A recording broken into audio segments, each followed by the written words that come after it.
ng pin daw. 'Di ba? Sabi ko nga, pwedeng pin na may mga nakaipit na pulburon doon. Very suspicious. So gusto ko lang matanong, yung bang nag-abot, I believe his name is Arthur Tupas. Do you know him? Yeah, I know him. I'm not really close to him. Diba? Pero sa kanya talaga, mga kababayan, obviously, magkakilala sila at mayroon na silang, baka may mga previous transaction sila kasi talaga yung pag-abot is like this, tapos ganyan, sabay bulsa. Bakit may di-deny na hindi mo kilala? Diba? That's Random. true. You don't need to lie. Parang sabihin mo na yung totoo na, you know, we're doing business, our family knows.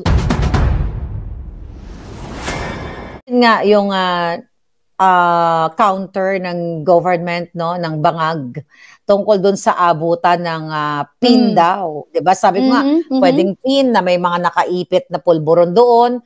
Very suspicious. So gusto ko lang matanong, yung bang nag-abot, I believe his name is Arthur Tupas. Do you know him?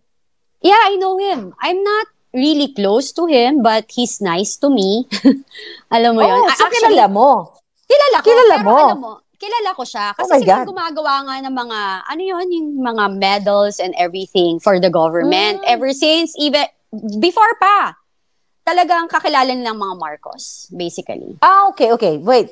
So, ibig sabihin, etong lalaking ito na sinasabi nila, a person randomly handed the, you know, sabi nila pin lang daw, pero ang sabi ng ating mga palangga, kasama na rin ako na, posibleng may nakaipit na pulburon. So, kilala na pala ni Marcos Jr. to. Etong si Tupas. Kilala yung family nila. Basically, magkakilala na sila way back. Mga Tupas, they know them. Actually, nakita ko pala yung, you know, yung pictures na may mga previous pictures sila, no?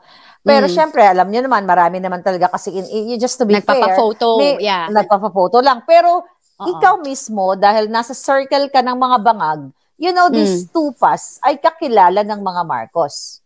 Oo, right? Kahit you can check by history talaga na kilala sila. Magkakilala talaga sila. So dito na ngayon papasok na kung magkakilala sila, bakit sinasabi ng mga bangag na random person lang ito na may inabot, yun na yung manner nga, yung demeanor ng pag-abot nitong quote-and-quote, pin daw, patago. Sabi nga ng karamihan, sanay na sanay si bangag na nilapat na ganyan, tapos sabi ko nga kanina sa vlog ko, hindi ba dapat basic instinct?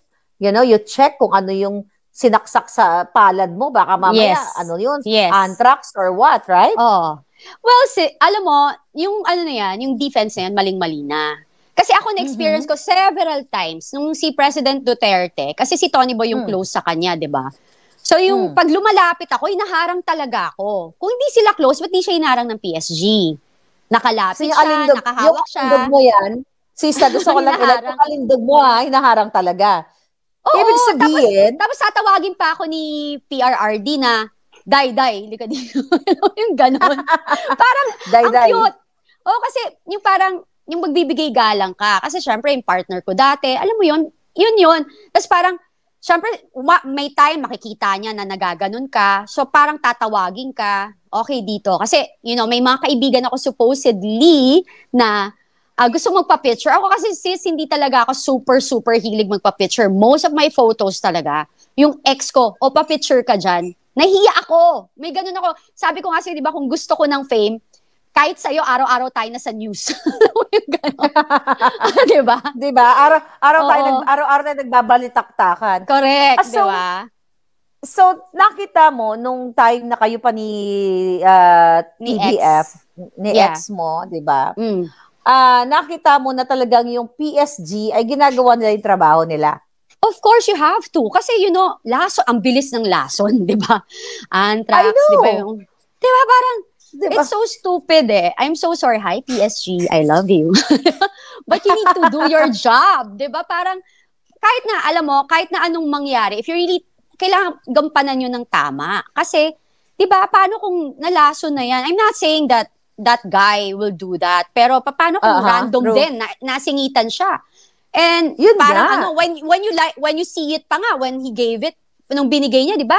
Pagka ganon, ginano niya, parang kinover niya. Okay, over niya. Good item yan, good item yan. Itago yung nakaganon tapos ganon mo, di ba? I know, right. It's so weird. But I'm not saying na anything. But it can be. Kasi katulad nga ng sinabi ko sa'yo, yung experience ko rin, they can do anything naman na to hide everything. And look at them now, di ba? Parang they're not facing the problem. Well, baka sakali, kasi 3 months lang, makiklear na sila. Kasi di ba, ang hair follicle test, 3 months. Pero huwag na kayo maniwala. Kasi dapat hinama sila na.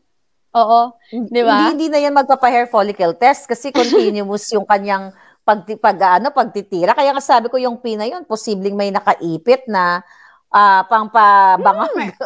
So, Diyos ko, ang liit-liit nun, di ba? Ang pinong-pino naman yung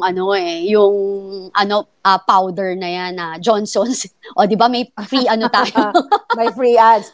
Yeah, the baka point naman. Here, ang point dito, sis, no, you can correct me kapag may mga mali akong sasabihin.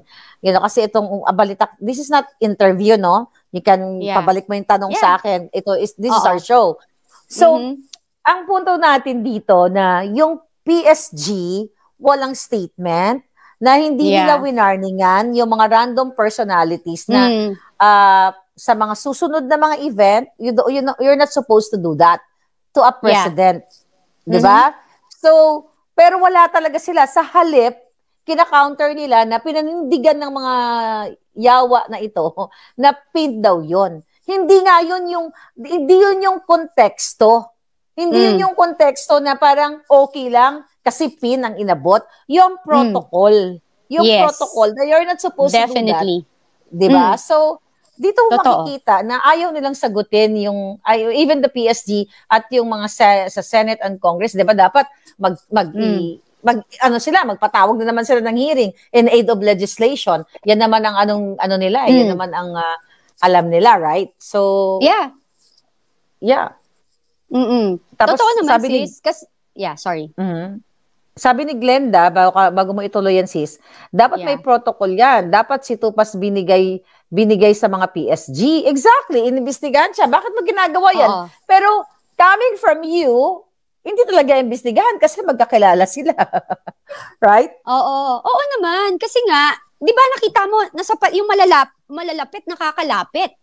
At hindi pinipigilan. So, para hindi siya mapigilan, ibig sabihin, hindi siya random. Pag random ka, ang PSG nandyan sa paligid ng presidente. Diba? Parang, hindi naman to lumang tugtugi na. I've seen a lot. Nagtrabaho ako sa mga other politician na pag may security ka, nasa paligid mo, eto presidente pa to. Diba? Parang, stop, na. And, I think for a fact na parang they're doing that, they know something. Diba? Naintindihan mo, sis? Parang, ikaw, anong take mo doon, 'di ba? Parang 'di ba ang weird naman, random people, ang lapit.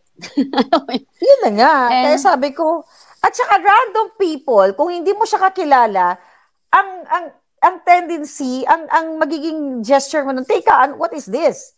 'Di ba? Baka mamaya tama ka, may lason or something. 'Di ba? Pero sa kanya talaga, mga kababayan, obviously, magkakilala sila at mayroon na silang, baka may mga previous transaction sila kasi talaga yung pag-abot is like this, tapos ganyan, sabay bulsa. Yan yung mga galawan ng mga nasa kanto Ganon, na magtatago sa police, di ba? Oo, ganyan. Oo. So, alam mo, this is my naman dyan, di ba? Okay, if it's a pin, bakit mo i-deny na hindi mo kilala? Diba? That's true. You don't need to lie. Parang sabihin mo na yung totoo na, we're doing business, our family know in way back. Kasi sila yung pinaka, most, na medal na binibigay ng president, by the way, pinaka, by the way, bago ko maalala, yan yung gumawa ng yung coin during the inauguration. Exactly. Yan yung business nila. So, magkakilala talaga sila.